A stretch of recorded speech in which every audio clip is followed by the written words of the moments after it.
Hello, I'm Angela. And I'm Marie, the second half of this mother and daughter team. Welcome to Chakra Checkups. We're here to guide you on your quest for spiritual knowledge and enlightenment.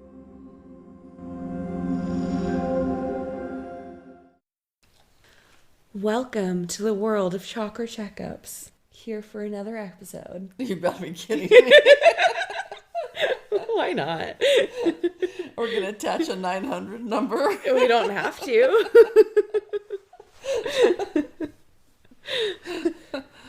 All right, well, we could be more serious then. One of the questions that we keep having from people is, what is spirituality? The age-old question, what is spirituality? What does it mean? How does that affect anyone? How is it maybe different from, I don't know, your religion? And of course, if you ask that question to 100 different spiritualists, you'll probably get different answers, or at least some dissimilarity in the answers. So this is going to be more our opinion, my opinion, and we'll kind of go from there.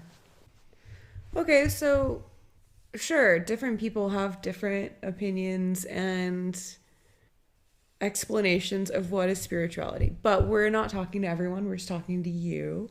Okay. So what is your opinion of what spirituality is?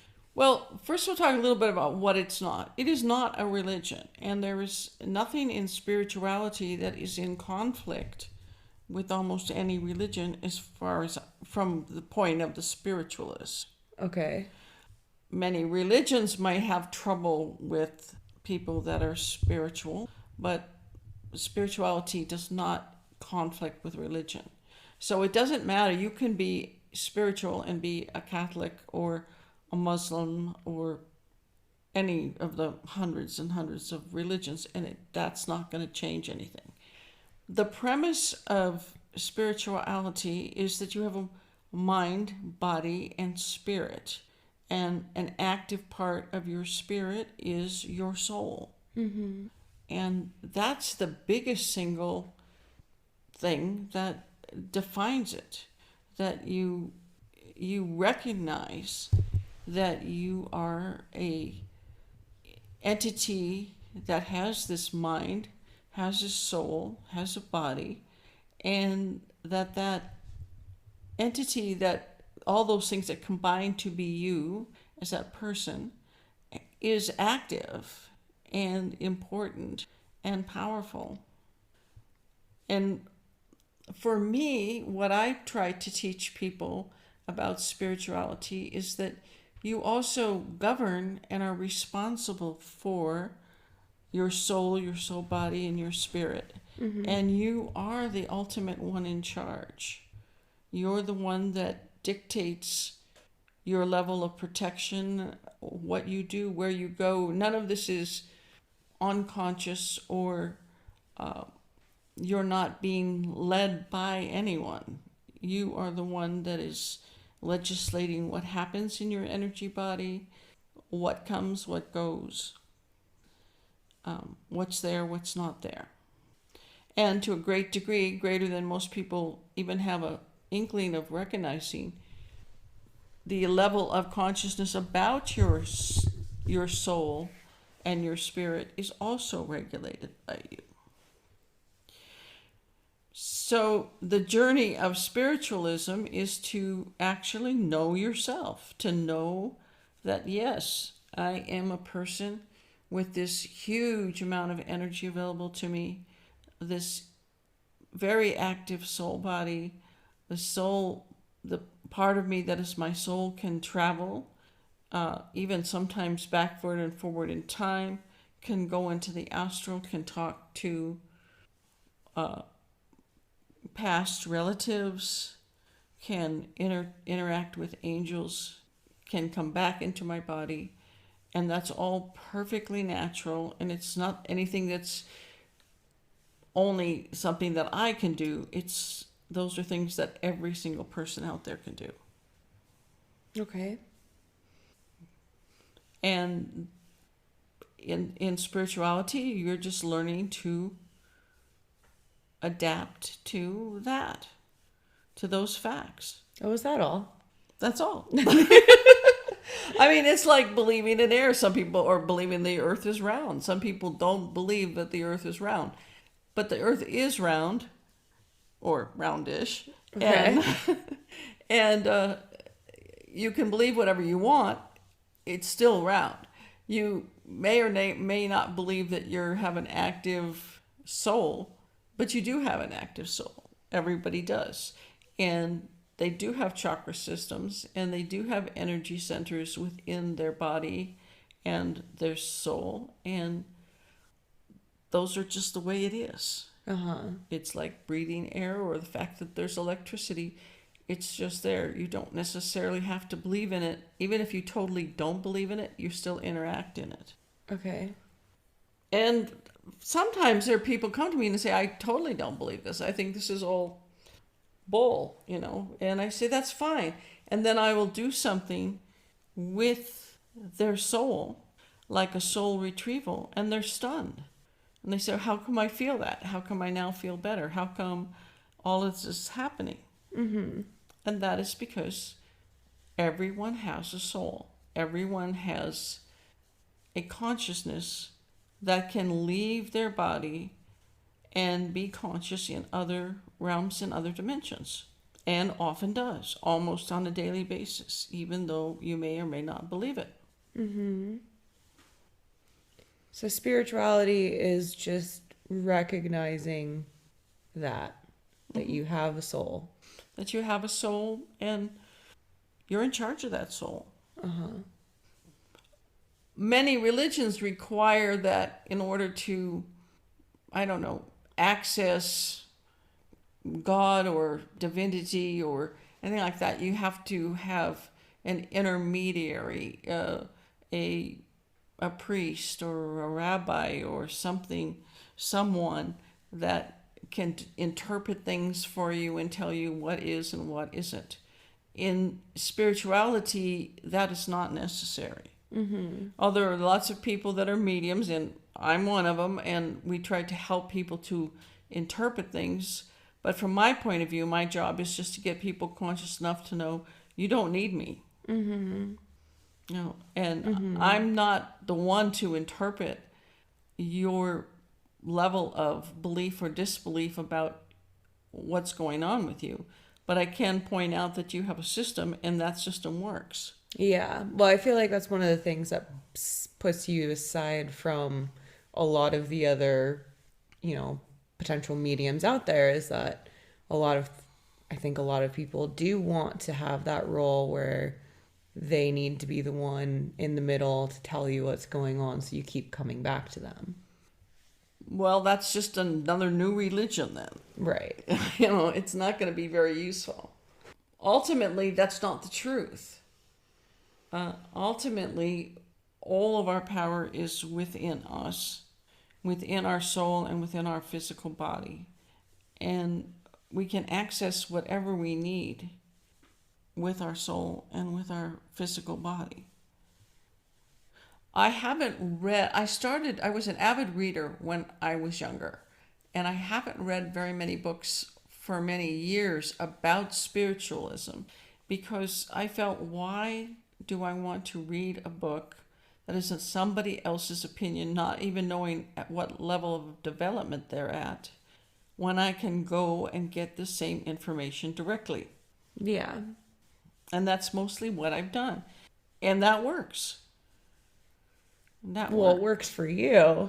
Well, it works for many, many people, but they have to be trained to know how to, it's like driving a car. The car will run for anyone. Yeah. But some people can't figure out the difference between the gas and the brakes. I know that there's those old cars that are like, you need to hit it 3 times and this car will not start for anyone. This car will only start for me. Well, that may be, but that's not really how it is in spiritualism. Really, everything is available. And one of the things that I try to get people to understand is sometimes their lack of availability or their lack of connectiveness is because that is what they have programmed in. When you're thinking about yourself in terms of a spiritual person, sometimes it's useful to think of it more like a computer, and you're the one at the keyboard and you are doing the different commands to program this computer. So if you say that you cannot get the information you want because you are not enlightened enough, Then you're not going to get it. then you're not going to get it because you've just programmed in that you're enlightened enough to get that program to hold. People often, when they come to me for a healing, they'll say, well, okay, so is this going to be like a 6 months thing and then I might get healed? I'm like, no, I believe in right now healing.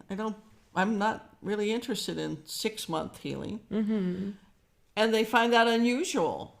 I can program it in any way I want. So I have asked my angels, I know that I can work on someone and anywhere in the world. I've done this, Australia, India, England, wherever. And I can put my hand on their avatar on a piece of paper and send energy, and they will feel it in 1 minute. Well, let's bring it back to more the conflict of religion and spirituality, because you're saying there is none, but then I do hear you say, like, my angels. Is that just because that's what you call them? Like, if somebody had a conflict in saying that, like, can we just... Well, yeah, some people just say they're connecting to the Divine Mother. Yeah, or whatever works for you within your religion. Or to Gaia, to Earth, or to whatever deity or supreme being is the most functional within their religious belief. It really doesn't change the premise of or the basis of spiritualism if you say, I can connect and get all my answers from the Christ consciousness or from Buddha. Yeah, like anyone praying at the foot of their bed every night, praying to God, for example. Yes. And stuff. Like, we might be like, okay, you're praying to your angels, or you're asking your angels, you're talking to them, and that would be basically the same thing, the same power as listening and responding. Yes. But myself, as a spiritual person, I do believe there's energy beyond me. I'm not the highest, most developed energy out there. And I consider it divinity, divine energy. I sometimes say to myself, the creator of heaven and earth. Oh, it's difficult to know for sure how to define that. I think it's maybe even impossible to define some of this stuff. But it doesn't mean that it doesn't exist. Well, I think that's a lot of how religion was just created, is trying to find explanations for the unexplainable. In some religions, they have the 99 names of God. And some people say there is no ultimate way in some religions. And, you can agree with a little bit of all of it. Again, spiritualism doesn't exclude the possibility of someone being deeply in love with and very devoted to their religion. Like, being spiritual just means that we want to learn how to control our energy body. We want to learn more about controlling our lucid dreaming or being in the astral or telepathy or whatever it may be. We're mind, body, and spirit, and that's a lot bigger than our physical. And our reality goes beyond our physical, and we can learn how to work with that, to control that, to use it to our advantage for our health or for our happiness in many different ways. It's, again, with a computer analogy, it's like a computer that has a lot of functions and all you ever do is check your email. But there's all these other things that it can do. Yeah. And does do. if you ask an angel, God, spirit, the divine, to respond to you, you can get a response. There are different types. The other thing that in spirituality that I try to teach people is there is a lot more going on than people realize, and there are various different types of beings in the universe, and those beings are truly out there, and they can interact with you in a positive or negative way. Example of this would be ghosts. Some people say ghosts don't exist. In spiritualism, generally ghosts do exist. And it's useful if you're having difficulty in your house with a ghost. It's useful if you acknowledge that they exist. It's much harder to deal with them. Harder to deal with a problem that you don't think exists. That you refuse to admit that exists. Yeah. No. But if you understand that they do exist and that they have certain limits, what they can do and what they can't do, and some of that doesn't match the television programs, right? Then no ghost ever becomes a problem because it's a quickly solvable situation. Yeah, just with information. And this is what you can do about that. And much of what I do on a daily basis is just that. Someone will call and say, this happened or that happened.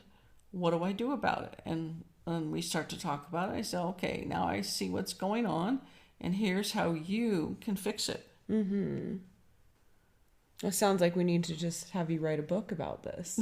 Probably. Spirituality 101, what to do in what cases. Yeah, well, that's a lot of what I've done for the last 50 years. Yeah. The other thing that I think is very interesting is that there are many aspects of what's happening in our physical body that have more to do with energy than the physical. And if you're going on the premise that my physical body is the beginning and end of me, and I don't have a spiritual body and I don't have a soul body, then sometimes you have people that are very ill and they have no, every single medical test does not show anything wrong. They could have tremendous pain, nausea, vomiting, headaches, blurred vision, dizziness, all kinds of things. And modern medicine says they're totally well. And I've had many of these people that they come to me and I say, well, the reason all your tests are coming back fine and you still feel so miserable is because what we have here is an energetic problem. This is a problem in your energy body and in your soul, not so much in your physical body. So one of the things that in spirituality, from my view, is that we do have an energy body. We do have a soul, and that can affect what happens in our physical. And the things that we take in or believe or happen to us or shock us, that shock our soul, can ultimately make us feel very ill. And if you solve that, the problem with the energy, people get physically better. I had someone say to me, actually just a couple days ago, that we started talking 1 year ago and my consciousness is completely different than it was then. I think that goes for many people that you've talked to and done readings for in the last year. And that's because I'm not trying to have them believe me. Yeah. I actually don't want them to believe me.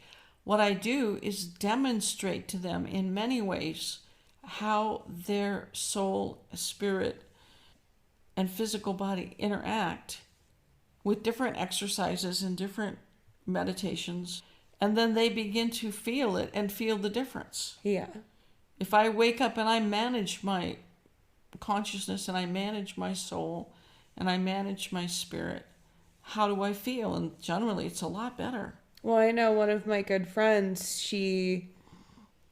got a reading with you, and she said it was worth it just for the fact that you had told her that her energy field was so big that she was picking up on everybody else's emotions, and you taught her how to bring in her own energy back into just her personal space.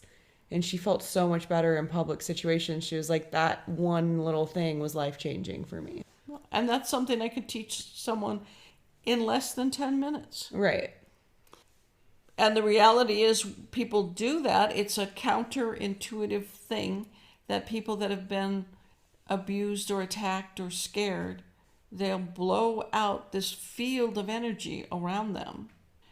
And then people that know them or working with them, they will say to them, you just take too much space. Even though they're not necessarily believing in an energy field, they'll tend to use that language that describes it very well. Like, I just feel like you're in my space all the time. Yes, exactly. And then I go to work with that person and I'll say, wow, you are out 14 feet in every direction. You've got a 28-foot Yeah. circle around you. So you walk into almost any room and you are in everybody's stuff. Yeah. And really, anybody that's out there even right now that has been told that by other people, all you do is say, okay, if I've got this big energy field, I'm going to command it in, I'm going to breathe out, and as I breathe out, it's going to get tighter and tighter and closer to me because I'm in charge of it. When you do that, you'll feel the density change. You can actually feel you become denser as you bring this energy field of yours back into where it should be. So that's the type of thing that I do all day long, is teach people how to work with themselves as a spiritual body, how to make that work with their physical body. And the interesting thing is, oftentimes when we do that, certain physical discomforts disappear. Suddenly the person's not having headaches, or they're not being told they're in their space, somebody else's space. One of the things that many people have been aware of is that they feel like they're flying at night. And sometimes people they feel like they're going to fall. If they fall asleep, they're going to fall. Well, I don't know about that, but I think it's a reoccurring dream that a lot of people have, is like they wake up because they feel like they're falling or have fallen off a cliff, or like wake up right before they hit the surface.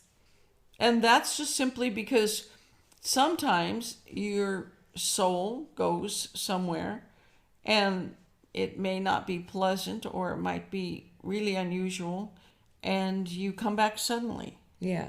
And that consciousness shift from your soul to your physical consciousness is the last part of that, just before you come back, and you're moving so fast it feels like you're flying. You're actually just making a rapid return to your body. And I've told many people this that had problems, and then they're like, oh, now I'm not having that problem anymore. Like, just realizing that that was a thing made the fear go away. The fear went away, and then you're not considering that something to be alarmed about, Yeah. because you see the difference. Yeah. Interesting. So it's that type of thing that, I mean, some people might say it's a belief.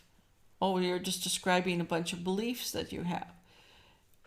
Except that I am, for the last more than 50 years, I've been able to demonstrate to people that they have the same system. They have the same ability. And they have the same ability, and it works just the same in their body as it does in that I'm saying that it does.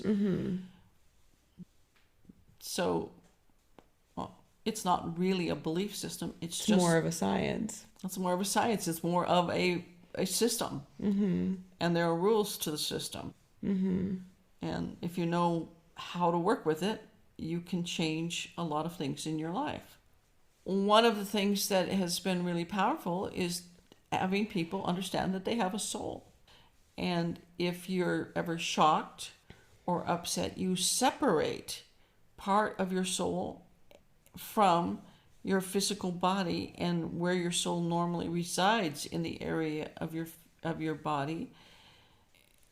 And when that happens, a whole pile of physical symptoms start to manifest in your physical body. Mm-hmm. Pain, achiness, tiredness, headaches, constipation, agitation, sleeplessness. But if you go and get this piece of your soul and bring it back, all the symptoms associated with that particular separation disappear.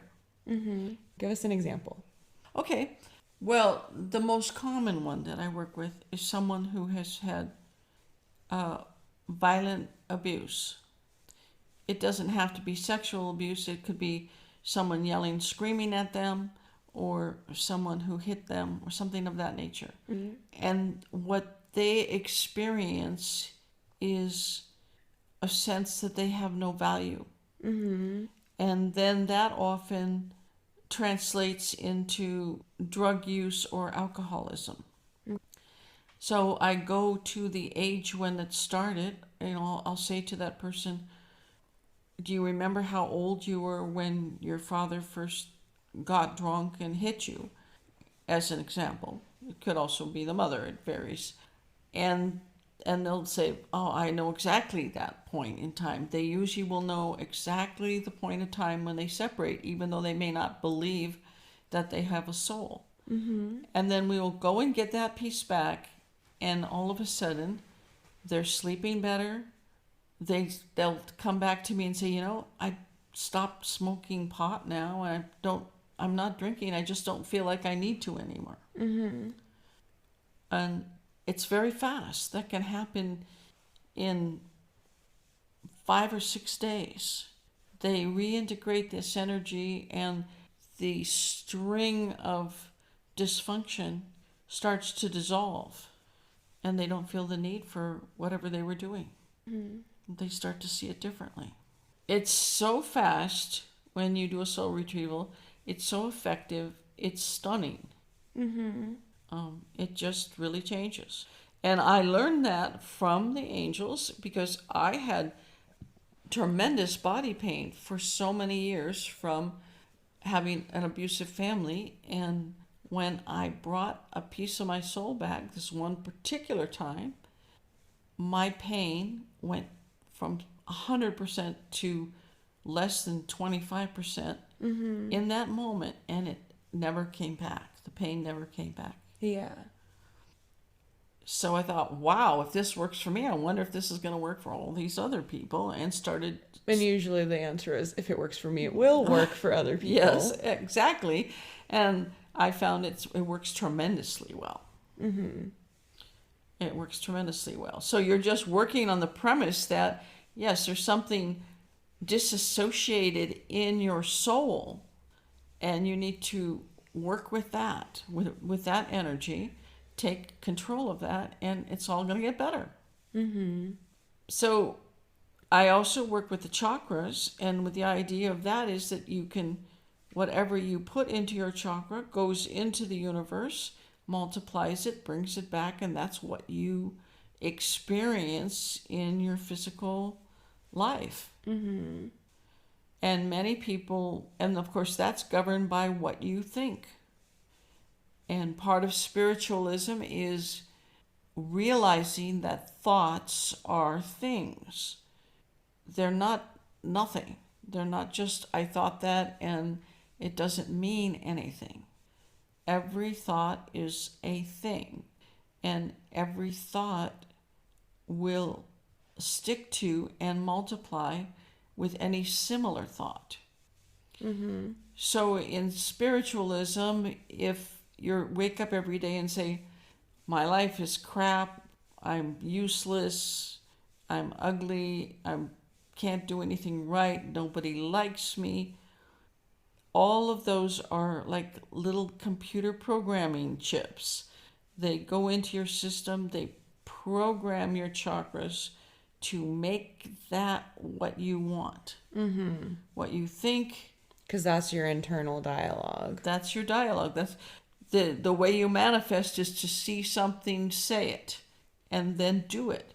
So if you're seeing that you're useless, crappy, unhappy, overweight, ugly, and unloved, Then that's so going to then be you're, more of what you're you're going to be. yes, you're picturing it, you're saying it to yourself in your ongoing dialogue, and you will become that. So I try to help people to be more conscious of that and not do that to themselves.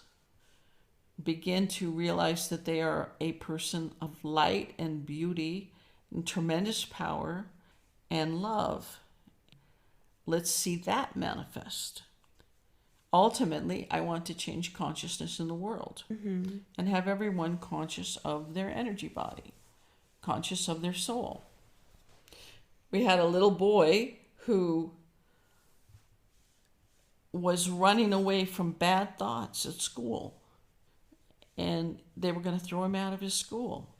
And I got him on the phone, and I said to him, there's another way that you can deal with this. When those bad thoughts come near you, think of blowing them away from you and bringing in light where they were.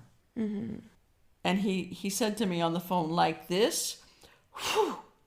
And I said, exactly like that. And he said, okay, I got it. We're done here. And he hung up on me. Yeah. But his mom, I talked to her a week later and said, now he's fine.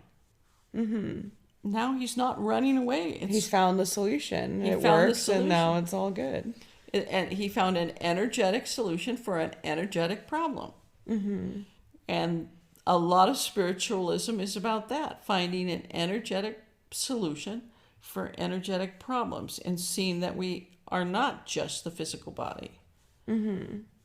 A lot of spiritualism involves meditation or contemplation, if you want, or different ceremonies to help you to more fully realize your spiritual capacity and that you are in this large energy body. And kind of sounds like a religion. Well, maybe it kind of sounds like it, but if you ask any religion, is what Marie's doing the same as us, they're probably going to say no. Not at all. So, I mean, we're not telling anybody they have to believe that. We just say, okay, try this and see what happens. Yeah. But interestingly enough, oftentimes over time, when someone starts out in spiritual, oftentimes they do not believe in God, they do not believe in spirit, and then they get into spiritualism, they start to work with their energy body. In a way, they become more religious. Really? Then all of a sudden they do believe in God, and they go back and say, well, maybe there was something to that Catholic school I was sent to as a kid. Yeah, or my rabbi was a lot more spiritual than I realized he was. I've seen that often. And sometimes people will stop doing drugs or stop drinking and then return to their family religion with a lot more joy. Yeah. Because they are really not exactly the same thing at all. But there is a higher intelligence beyond us. And when you start to be in your energy body and connected to your soul in a tangible way, then it's hard to conscious of that. Yeah, it's hard to deny that. Yeah. It's hard to look in the mirror and say, I'm the most intelligent being in the world, or I am the only, it all ends here. Because once you start scratching the surface of some of the spirituality practices and stuff, then the more you realize, the more you don't know. I was in a spiritual retreat in Brazil, and I remember there were several Orthodox Jewish people that had come to that retreat. And I remember I went to talk to one of them and said, Rob, how's it going for you? And he said, well, look at my journal. And his journal just said, oh my God, oh my God, oh my God, oh my God. For about 10 pages, he had just written that. So he was all stunned by everything that he was learning and feeling and relating to, but that brought him back to God. Yeah. Why was he so like shocked Oh, well, or I in think that disbelief? I just think that in his history he had not really much sense of himself beyond his, not a tangible sense of himself. A lot of times religion is, you have this belief. We hope that you get to the point where you believe, and maybe there's hope and maybe there's whatever, heaven. Uh-huh. But in spiritualism, at least in my type of spiritualism, I want you to experience. I'll have somebody in a room and I say, I want you in the next hour to experience yourself so powerfully you'll never doubt it. Right. So he got to that point. He got to that point and it kind of blew his mind. Yeah. And that's basically what it is all about. Oh my God, oh my God, oh my God. Well, that too. Well, again, it's your choice what you do with that and what you program in, and that's what you can program in if you want to. That's totally fine. The other thing is spiritualism really embraces the idea that it's free choice. You're in a world of, ultimately, of free choice. So you are creating a tremendous amount of your world, and you can create it as positively or negatively, as religious or non-religious, as you want to. And it don't really embrace the idea of heaven or help or even bad karma. But free choice does give you the opportunity to experience the consequences of some choices. So if you were to drive a car off a cliff, that's your choice to do that. What that might do to your car or your physical body could be dramatic or even fatal. Do you believe in karma? Not in the way that it's generally perceived. Like, at some point I was a really bad person, so now I'm having a really crappy life because... Now I have 7 years of bad whatever. Yeah, 7 years of bad luck or something like that. I do believe that when you do an action, that action involves a lot of decisions and a particularly either a light or dark energy or a gradient somewhere in between. Mm-hmm. So, and the circumstances or consequences of your action can be held in your physical body for a very long time. Mm-hmm. So if you were to murder somebody, that's very dark energy. Right. Everything has a light value, from so sparkling you can't look at it to so dark that it gives you chills down your spine. Mm-hmm. And if you do something like murder somebody, that's going to be very, very dark. And that's going to plunge you into similar energy, which is dark energy. And that's going to be very unpleasant for you. Because dark energy attracts negative things to happen to you. And attracts similar dark energy. So in a way, that's karma, because, you do things and you get responses. Now, sometimes people say, well, I'm like a really, really good person, but I still have bad things happen to me. I guess I don't immediately go to the murderer case, but I guess the things that I think about is maybe somebody picking on another person in school, and the person getting picked on walks away and then sees the person that was picking on them like trip, and then they go like, haha, like, they got what was coming to them because they were mean. Okay, you could look at it that way, and maybe that person was so involved in their own darkness that they didn't see where they were going. Right. So in a way, you could say, okay, yep, that's what they deserve that. At the same time, depending on the scenario, it could have been the person that was being picked on is projecting, well, I hope something bad happens to them. Uh-huh. And that thought form goes out and kind of jolts them, and then they fall. Uh-huh. So that the aggressor becomes the victim, victim becomes the aggressor. But it's all in the energetics that we don't necessarily see every day. But they're there. So I train people to begin to realize that thoughts are things and actions have consequences. If you put your hand in fire, it's gonna burn. We're in a physical world, and there is physicality here. But sometimes when there's something disturbing in your energy, it's simply that you don't understand that. And I knew one guy who was shot he was on a vacation, and he was shot 3 times by some men who were trying to kind of drag his girlfriend into the bushes. And he had an attachment to the person, an energetic attachment to the dark person that shot him. And I helped him to release that, and after that he had less pain in his body, and he was sleeping a lot better.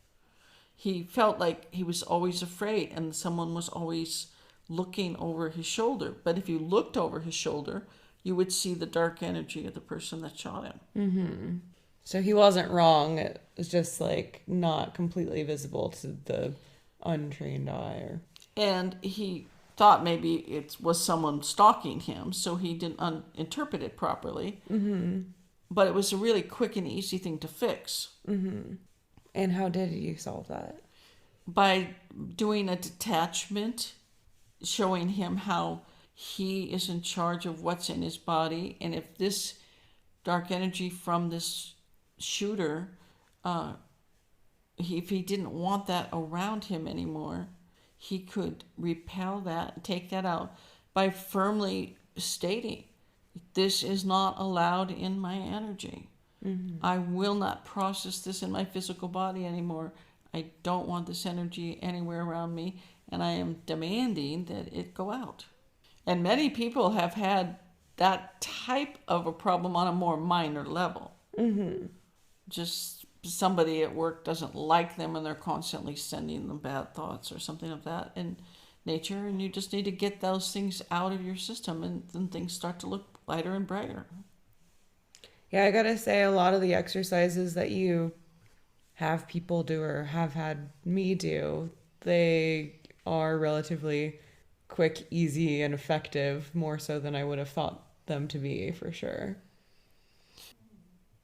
One of the things that gets people, almost everybody, almost everywhere, in trouble is that because people don't recognize that they have a soul body and they have all this power in their energetic body, they are naturally telepathic or naturally empathetic, and they jump into other people's energy with it. They walk into a room and they go, I know what that person's thinking. Oh, that person's sick to their stomach. And what they're really doing is they're inappropriately crossing an energy boundary that they should never cross. That, from my view, they should be taught this as a child, and just say, out of personal privacy, you don't jump into somebody's mind or connect with their body feelings without their permission. If you do this ongoingly, what happens is you've attacked that person. It's almost like, like a sexual abuse. You've jumped into their personal space. You've jumped into their personal thoughts, which are privately theirs. And because it's an attack, it's sticky. It's sticky energy, and you'll stick to them, and they'll bridge back to you. And they'll kind of they kind of a sense that you've done this. So they'll feel like, I don't like that person, or I feel there's something wrong about that person that makes me uncomfortable. Mm-hmm. It's because that person has been jumping into your energy. And so then you start to dislike that person, and you're sending them back negative what they're energy. sending over. Right. And so oftentimes very empathetic people that in their mind are thinking, I'm being loving because I'm feeling how they feel. And that's not love. They're very sick people. Mm-hmm. They'll have stomach problems. They'll have headaches. They'll have difficulty sleeping. They'll have anxiety. They'll have anger issues. But once I get them to stop doing that, about 90% of that just dissipates. And they feel much better. And other people like them better. So these are some of the premises of spirituality. It's like learning Your ABCs. your ABCs, or how electricity works, or anything really basic. It's just learning how to be in an energy body. I did see one of my friends post recently, and it was pretty funny because he was trying to teach kids math, but he was creating basically like this weird geometry math where he was saying if a 1 plus 3 equals a B, like the letter B. Like if you add the straight line and the shape of the 3, you combine that's a B or something. And I feel like sometimes that's what you're talking about to everyone, where you're like, yeah, sure, it's easy as 1, 2, 3, but it's like you have to think about it a little bit differently. Well, you don't have to, but you could choose to. Yeah. Well, differently than what we've grown up associating with, because most people, this isn't in their day-to-day life as a kid.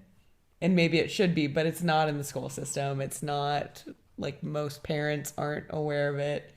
Even if they have a very sensitive kid, they might not have the tool set to be teaching us this stuff. You know, we talked about that energy field, and I dealt with these two little boys. One was 8 and one was about 6.5, and they had bunk beds in the room. They had one room that they were sharing. And I talked a lot about their psychic abilities with their parents for a couple hours. And as I was leaving, I turned to the one little boy. I said, I feel like you have a question. Do you have a question? And he said, yeah. Where do I stop and where does my brother start? Because they were twins. No, they weren't twins. They were just very close. They were very close physically. Uh-huh. And he couldn't tell where his energy and his brother's energy were. Okay. And he had big tears coming down his face when he asked me this. And he wanted to be able to tell where the energy of his brother was compared to where his was. I said to the mom, you think they're old enough they could have separate rooms? And she was stunned when she saw this happen. And she said, I guess it's time. Yeah. I guess it would be better. Yeah. Because the one brother, his energy was so big, he was always enveloping the younger boy, and he was disturbed by it. And it's that sort of thing that I'm demonstrating to people. Like, okay, we change this. We change their rooms, and you're going to change the way things are going on. What's happening? You don't have to believe it. Just put them in a different room and see what happens. Yeah. Make a change based on that they are a spiritual person and see what changes. And that's what I've been doing practically my entire life with people. I'm 71 now, so it's been a long time. With hopefully many years to come. Well, interestingly enough, I was in an ayahuasca ceremony one time, and I was really, really struggling. I felt like there was this dark energy around me, and it was making it hard for me to move and hard for me to move forward. It was very oppressive. And then I asked my angels, I don't understand what this is. What is this?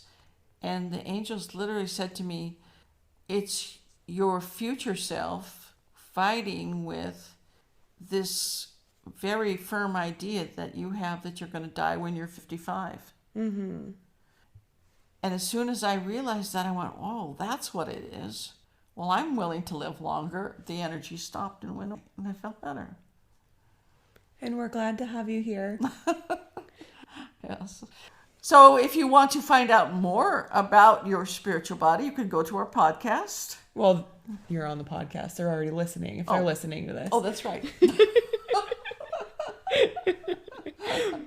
But if you like what you're hearing today, check out our other episodes. Why not? Why not?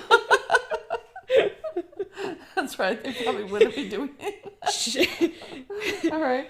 If you She knows a lot more about spirituality than she does about technology.